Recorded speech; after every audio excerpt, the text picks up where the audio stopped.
Entraremos agora no novo acordo ortográfico. Vamos aprender o que foi alterado na língua portuguesa, que vai vigorar a partir de 2012. O professor trouxe como referência a obra do Douglas Tufano. Mudanças no alfabeto. A, B, C, D, E, F, G, H, I, J, K, L, M, N, O, P, Q, R, S, T, U, V, W, X, Y, Z. Foram incorporados os vocábulos K, as letras K, W e Y, nesta ordem, dentro da língua portuguesa. Onde, professor? Na escrita de símbolos de unidades de medida, quilômetro, quilograma, watt. Na escrita de palavras e nomes estrangeiros e seus derivados, show, playboy, playground, windsurf, kung fu, yin, yang, William, Kaiser, Kafta, Kafka, Kafkiano. Trema. Não se usa mais o trema, sinal colocado sobre a letra U, para indicar que ela deve ser pronunciada nos grupos G, Gi, Que, Ki. Olha como era, ó. Aguentar, arguir, bilíngue. A pronúncia é a mesma, mas nada disso tem mais trema. Aguentar, arguir, bilíngue, 50, delinquente, eloquente, ensanguentado. Como era? Com trema. Não temos mais trema. Como fica agora, depois de 2012? Equestre, frequente, lingueta, linguiça, quinquênio, sagui, sequência, sequestro, tranquilo.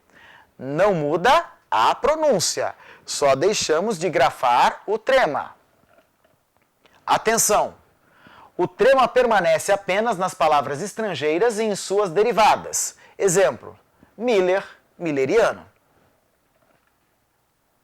Mudança nas regras de acentuação. Primeira mudança. Não se usa mais o acento dos ditongos abertos ei, oi das palavras paroxítonas. Certo? Palavras que têm acento tônico na penúltima sílaba. Então, olha como era, ó. Alcateia, alcaloide, androide, apoia, apoio, esteroide, boia, celuloide, clarabóia, colmeia, tudo isso perdeu o acento. Porque nós temos o acento nas paroxítonas dos ditongos abertos. Ei, oi.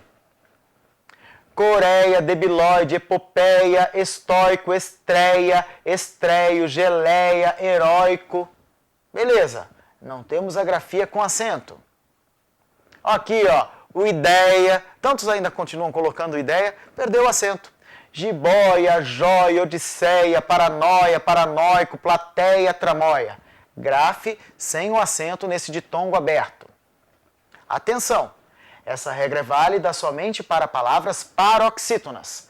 Assim, continuam a ser acentuadas as palavras oxítonas terminadas em eis, el, els, oi, ois. Exemplos: papéis, herói, heróis, troféu, troféus. Nas palavras paroxítonas não se usa mais o acento no i e no u tônicos quando vierem depois de um ditongo. Então aqui, ó, como era e como fica.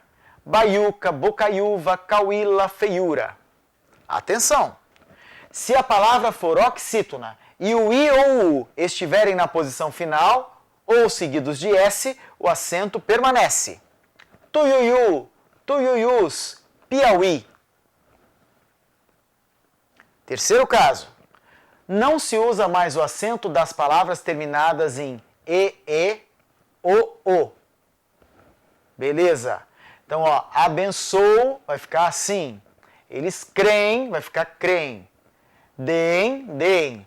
Dou, enjoo, eles leem, magoo, perdoo, povoo, eles vêm, os voos, usou. Todo duplo e e duplo o perdeu o acento que separava esse ato. Quarto, não se usa mais o acento que diferenciava os pares para, pela, pelas, pela, pelo, pelos, pelo, polo, polos, polo, e pera, pera. Então, era assim, ó, ele para o carro. Agora fica, ele para o carro. Não tem mais o acento diferencial. Ele foi ao Polo Norte. Ele gosta de jogar polo. Esse gato tem pelos brancos. Comi uma pera. Só tome cuidado com isso aqui, ó. Permanece o acento diferencial em pôde e pode. Por conta do tempo verbal. Pôde é a forma do passado do verbo poder, pretérito perfeito do indicativo, na terceira pessoa do singular. Pode é a forma do presente do indicativo na terceira pessoa do singular. Ele pode passar, presente do indicativo. Ele pôde passar, ele teve a oportunidade de passar, pretérito perfeito do indicativo. Exemplo, ontem ele não pôde sair mais cedo, mas hoje ele pode. Permanece também o acento diferencial em por e por.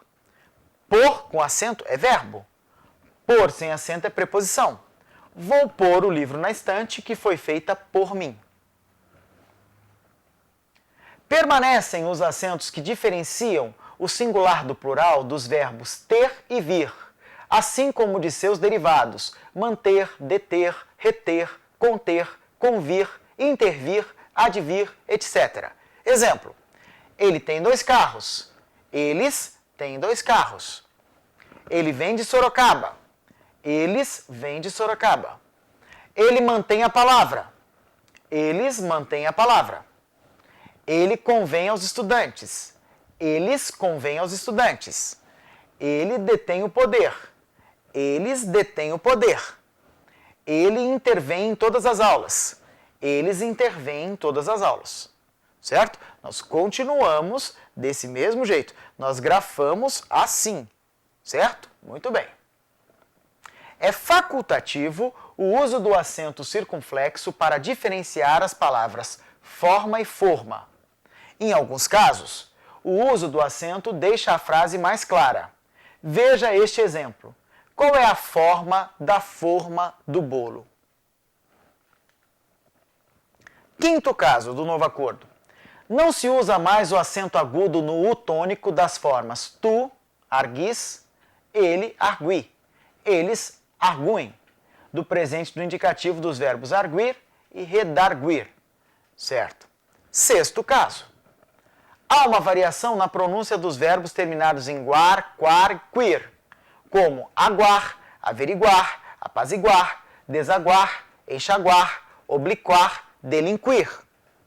Esses verbos admitem 2 pronúncias em algumas formas do presente do indicativo, do presente do subjuntivo e também do imperativo. Veja, se forem pronunciados com A ou I tônicos, essas formas devem ser acentuadas. Olha o verbo enxaguar, ó. Eu enxago, tu enxáguas, ele enxágua. Enxaguam, enxague, enxagues, enxaguem. Olha o verbo delinquir. Delinquo, delinques, delinque, delinquem, delinqua, delinquas, delinquam. B. Se forem pronunciadas com U tônico, essas formas deixam de ser acentuadas. A vogal sublinhada é tônica, isto é, deve ser pronunciada mais fortemente que as outras. Aí você vai falar, eu enxaguo, tu enxaguas, ele enxagua, enxaguam, enxague, enxágues, enxaguem. O verbo delinquir, delinquo, delinques, delinque, delinquem, delinqua, delinquas, delinquam. No Brasil, a pronúncia mais corrente é a primeira, aquela com A e I tônicos. Vocês viram que até aqui para a gente ler acentuando o U foneticamente fica esquisito, né? A gente está acostumado a acentuar o A e o I. Vamos ao hífen! Todo mundo com medo de usar o hífen depois do novo acordo? Ficou fácil. As observações a seguir referem-se ao uso do hífen em palavras formadas por prefixos ou por elementos que podem funcionar como prefixos, como aero, agro, além, ante, aquém, arque, alto, circum, co, contra, eletro, entre, ex, extra, gel, hidro, hiper, infra, inter, intra, macro, micro, mini, multi, neo, pan, pluri, proto, pós, pré, pró, pseudo, retro, semi, sobre, sub, super, supra, tele, ultra, vice. Com prefixos, usa-se sempre o hífen diante da palavra iniciada por H. Exemplos, ó. Anti-higiênico, anti-histórico, coerdeiro, macro-história, mini-hotel, proto-história, sobre-humano, super-homem, ultra-humano. Exceção. Subhumano, nesse caso, a palavra humano perde o H. Segundo, ainda com aqueles prefixos, não se usa o hífen quando o prefixo termina em vogal diferente da vogal com que se inicia o segundo elemento. Exemplos. Aeroespacial. O prefixo termina numa vogal, o segundo elemento começa com outra vogal. Não tem hífen. Agroindústria, anteontem, antiaéreo. Ó, a gente sempre colocava o anti. Vai aprendendo. Antieducativo, autoaprendizagem, autoescola. Não tem mais hífen. Autoestrada, autoinstrução, coautor, coedição, extraescolar, infraestrutura plurianual, semiaberto, semi-analfabeto, semi-esférico, semi-opaco e o semi, que sempre era colocado, hein? Exceção. O prefixo co aglutina-se em geral com o segundo elemento, mesmo quando este se inicia por o. Coobrigar, coobrigação, coordenar, cooperar, cooperação, cooptar, coocupante. 3. Não se usa o hífen quando o prefixo termina em vogal e o segundo elemento começa por consoante diferente de R ou S. Exemplos. Anteprojeto, antipedagógico, autopeça, autoproteção, coprodução, geopolítica, microcomputador, pseudo-professor, semicírculo, semideus, seminovo, ultramoderno. Ou seja, tudo sem hífen, grudadinho. Atenção, com o prefixo vice, usa-se sempre o hífen. Exemplos, vice-rei, vice-almirante, etc. Quarta, não se usa o hífen quando o prefixo termina em vogal e o segundo elemento começa por R ou S.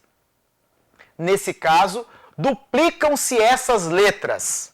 Aqui foi o que muita gente falou, isso está horrível, vamos assinar um desacordo ortográfico. E aí foi o Evanildo Bechara, de quem eu sou fã, e fez a defesa do acordo ortográfico, certo? Esse acordo vai aproximar os países lusófonos, os países que têm a língua portuguesa como língua oficial. Eu não tenho dúvidas. É claro que ninguém quer mudar, né? Mas todos precisam ceder um pouquinho para que os livros do Brasil possam chegar nas escolas de outros locais, de outros países que têm a língua portuguesa e vice-versa. Eu não tenho dúvidas do quanto nós cresceremos como comunidade linguística, mundialmente falando, à medida em que nós abrirmos mão um pouco daquilo que a gente tinha como verdade e que agora nós vamos adequar. Para o Brasil até que mudou pouco, certo? Nós não temos graves alterações, não.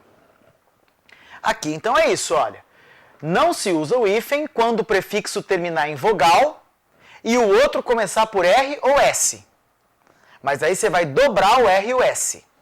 Antirrábico, antirracismo, antirreligioso, antirrugas, antissocial, biorritmo, contra-regra, contrasseno, cosseno, infrassom, microsistema, minissaia, olha como ficou a minissaia, multissecular, neorrealismo, neossimbolista, semi-reta, ultra-resistente, ultrassom. 5. Quando o prefixo termina por vogal, usa-se o hífen se o segundo elemento começar pela mesma vogal. Anti-ibérico, anti-imperialista, anti-inflamatório, anti-inflacionário, auto-observação, contra-almirante, contra-atacar, contra-ataque, micro-ondas, passou a ter hífen, micro-ônibus, semi-internato, semi-interno. Sexta regra do hífen. Quando o prefixo termina por consoante, usa-se o hífen se o segundo elemento começar pela mesma consoante. Exemplos: hiperrequintado, interracial, interregional, subbibliotecário, super racista, super reacionário, super resistente, super romântico. Preste atenção num detalhe. Nos demais casos não se usa o hífen. Exemplos: hipermercado, intermunicipal, super interessante, super proteção. Com o prefixo sub, usa-se o hífen também diante de palavra iniciada por R, sub-região, sub-raça. Com os prefixos circum e pan, usa-se o hífen diante de palavra iniciada por M, N e vogal, circunnavegação, pan-americano. Sétima regra do hífen. Quando o prefixo termina por consoante, não se usa o hífen se o segundo elemento começar por vogal. Hiperacidez, hiperativo, interescolar, interestadual, interestelar, interestudantil, superamigo, superaquecimento, supereconômico, superexigente, superinteressante, superotimismo. Oitavo caso do hífen. Com os prefixos ex, sem, além, aquém, recém, pós, pré, pró, usa-se sempre o hífen. Além-mar, além-túmulo, aquém-mar, ex-aluno, ex-diretor, ex-hospedeiro, ex-prefeito, ex-presidente, pós-graduação, pré-história, pré-vestibular, pró-europeu, recém-casado, recém-nascido, sem terra. Vamos ao nono caso de hífen. Deve-se usar o hífen com os sufixos de origem tupi-guarani, Açu, Guaçu e Mirim. Exemplos: Amoré-Guaçu, Anajá-Mirim, Capim-Açu. Décimo caso de hífen. Deve-se usar o hífen para ligar duas ou mais palavras que ocasionalmente se combinam, formando não propriamente vocábulos, mas encadeamentos vocabulares. Então aqui, ó, Ponte Rio-Niterói, Eixo Rio-São Paulo. 11º caso de hífen. Não se deve usar o hífen em certas palavras que perderam a noção de composição. Exemplos: girassol, madressilva, manda-chuva, paraquedas, paraquedista, pontapé. Caso número 12.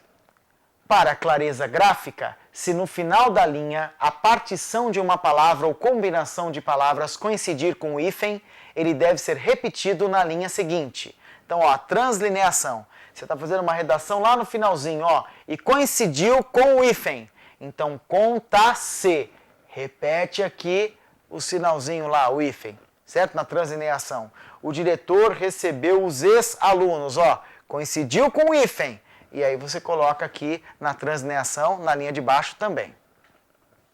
Vamos ao resumo do emprego do hífen com prefixos. Regra básica: sempre se usa o hífen diante de H, anti-higiênico, super-homem. O prefixo terminado em vogal. Olha o que acontece. Sem hífen diante de vogal diferente. Autoescola, antiaéreo. Sem hífen diante de consoante diferente de R. IS, antiprojeto, semicírculo. Sem hífen diante de R e S, só que você vai dobrar essas duas letras. Antirracismo, antissocial, ultrassom. Com hífen diante da mesma vogal. Contra-ataque, micro-ondas. 2. Prefixos terminados em consoante. O que acontece? Hífen diante da mesma consoante. Interregional, subbibliotecário. Sem hífen diante de consoante diferente. Intermunicipal, supersônico. Sem hífen diante de vogal. Interestadual, super interessante. Veja como esse resuminho é bom para que você fixe bem cada regrinha. Observações. Com o prefixo sub, usa-se o hífen também diante de palavra iniciada por R. Sub-região, sub-raça. Palavras iniciadas por H perdem essa letra e juntam-se sem hífen. Sub-humano, sub-humanidade. 2. Com os prefixos circo e pan, usa-se o hífen diante de palavra iniciada por M, N e vogal. Circunnavegação, pan-americano. 3. O prefixo co aglutina-se em geral com o segundo elemento, mesmo quando este se inicia por o. Coobrigação, coordenar, cooperar, cooperação, cooptar, coocupante. Com o prefixo vice, usa-se sempre o hífen vice-rei, vice-almirante. Não se deve usar o hífen em certas palavras que perderam a noção de composição, como girassol, madressilva, manda-chuva, pontapé, paraquedas, paraquedista. Sexta. Com os prefixos es, ex, sem, além, aquém, recém, pós, pré, pró, usa-se sempre o hífen ex-aluno, sem terra, além mar, aquém mar, recém-casado, pós-graduação, pré-vestibular, pró-europeu. Vamos à colocação pronominal. Eu te amo. Quando o pronome oblíquo está antes do verbo, nós chamamos isso de próclise. Ele está proclítico. Amo-te, o pronome oblíquo está depois do verbo. Então nós temos ênclise. O pronome está enclítico. Amar-te-ei, o pronome oblíquo no meio do verbo. Então nós temos mesóclise. O pronome oblíquo está mesoclítico. Quando ocorre a próclise, Jonas? Fácil. Após palavras negativas e interrogativas. Pronomes relativos, indefinidos, demonstrativos. Conjunções subordinativas, advérbios sem vírgula, ambos e ambas. Também ocorrerá a próclise antes de verbos proparoxítonos e infinitivo pessoal preposicionado. Também teremos a próclise com gerúndio antecedido de em, oração subordinada substantiva, orações exclamativas e optativas. E a ênclise, professor? Quando o pronome oblíquo é depois do verbo. Fácil também. Após vírgula, ponto e vírgula e dois pontos. Essas pontuações expulsam o pronome oblíquo. Veja como tem bem menos casos de ênclise do que de próclise. Então, se você entender bem esse, saberá que quando aqui não couber, poderemos ter próclise. Em início de frase, nunca te amo e sempre amo-te. Sempre o pronome oblíquo depois do verbo. Em orações coordenadas. E a mesóclise, professor? Fácil. No futuro do presente ou do pretérito do indicativo, sem atrativos de próclise. Então, amar-te-ei eternamente, amar-te-ia por toda a vida. Existe ainda a próclise ou ênclise facultativas. Quando o verbo for antecedido de núcleo substantivo ou pronome pessoal do caso reto. A situação, o substantivo nos convenceu, a situação convenceu-nos. Ainda com infinitivo impessoal, antecedido de atrativo ou de preposição. O professor resumiu aqui os casos de colocação pronominal, só para que você observasse o todo, mas eu gostaria agora de entrar em cada caso com exemplificação. Estudemos o primeiro caso de próclise, após palavras de sentido negativo. Jamais, nada, não, nem, ninguém, nunca, tampouco. O professor não se contentava com a preguiça. Então, o não puxa o pronome oblíquo para antes do verbo. Segunda regra de próclise. Após vocábulos interrogativos. Como, onde, por quê, qual, quando, quanto, que, quem. Onde se conseguem livros? Então, nós temos aqui um vocábulo interrogativo e ele vai ser fator de próclise. Terceiro caso de próclise. Após pronomes relativos.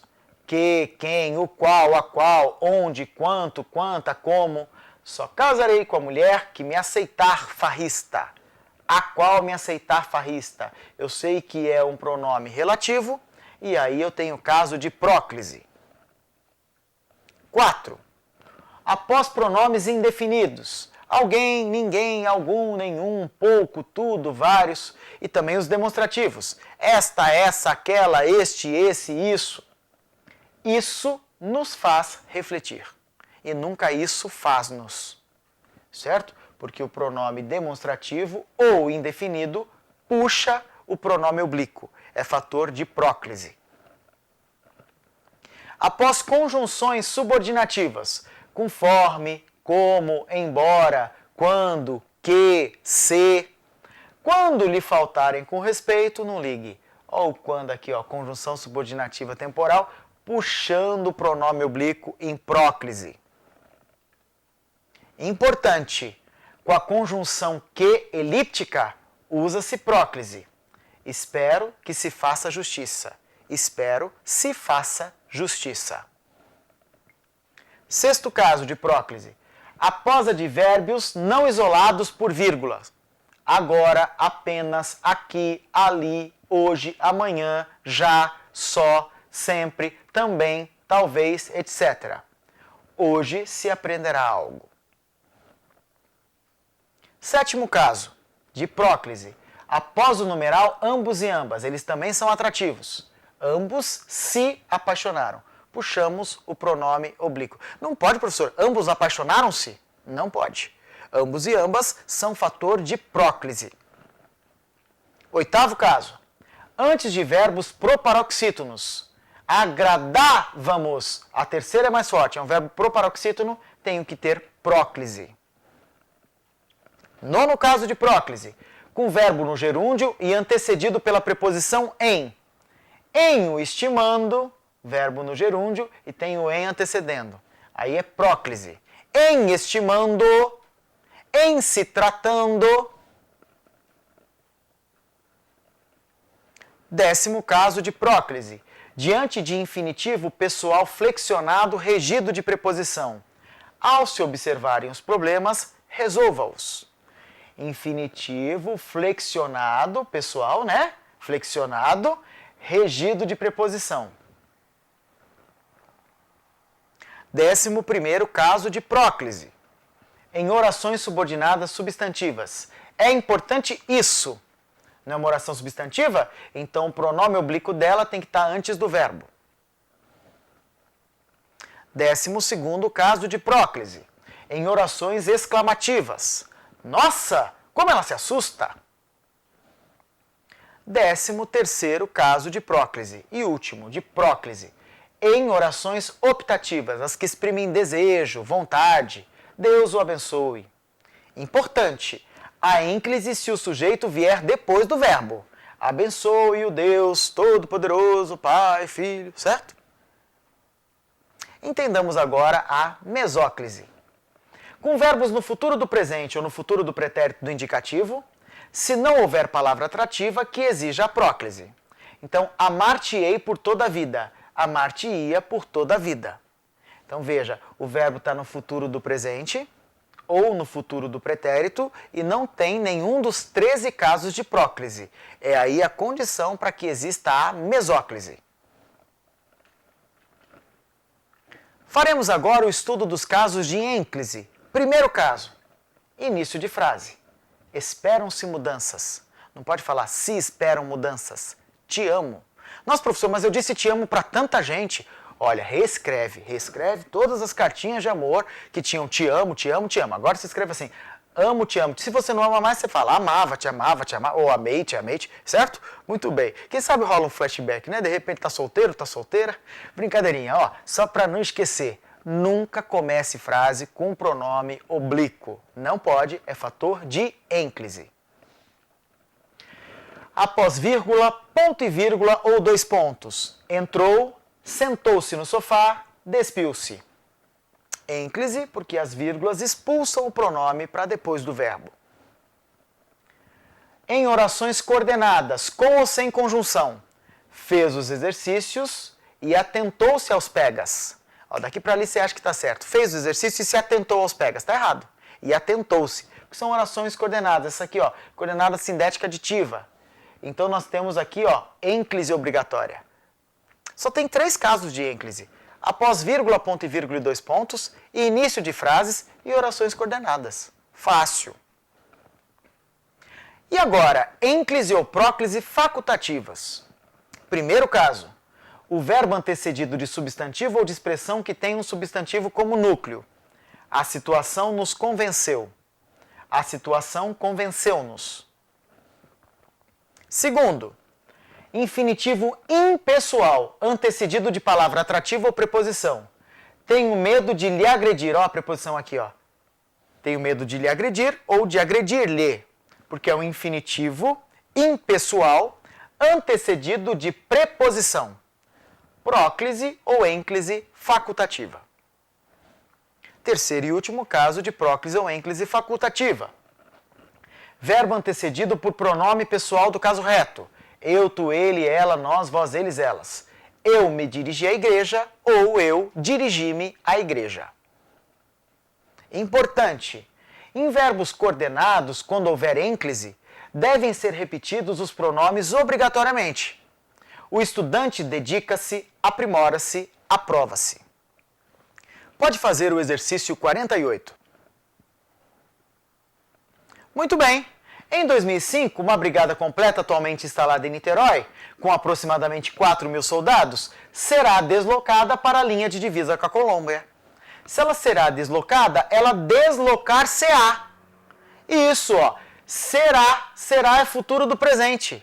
Ela se deslocará não poderia, porque não tem nada para ser próclise, ó, vírgula expulsando. Também não pode ter ênclise com futuro do presente. Então é um caso de mesóclise.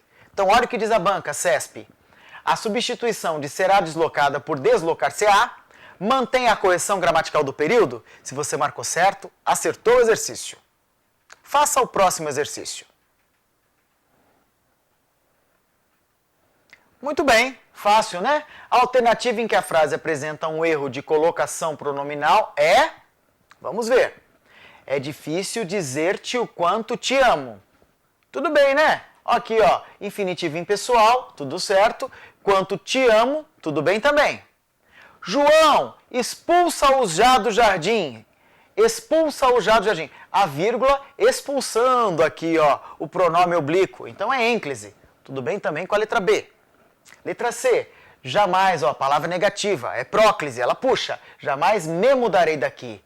Tudo certo. Tudo bem com a letra C.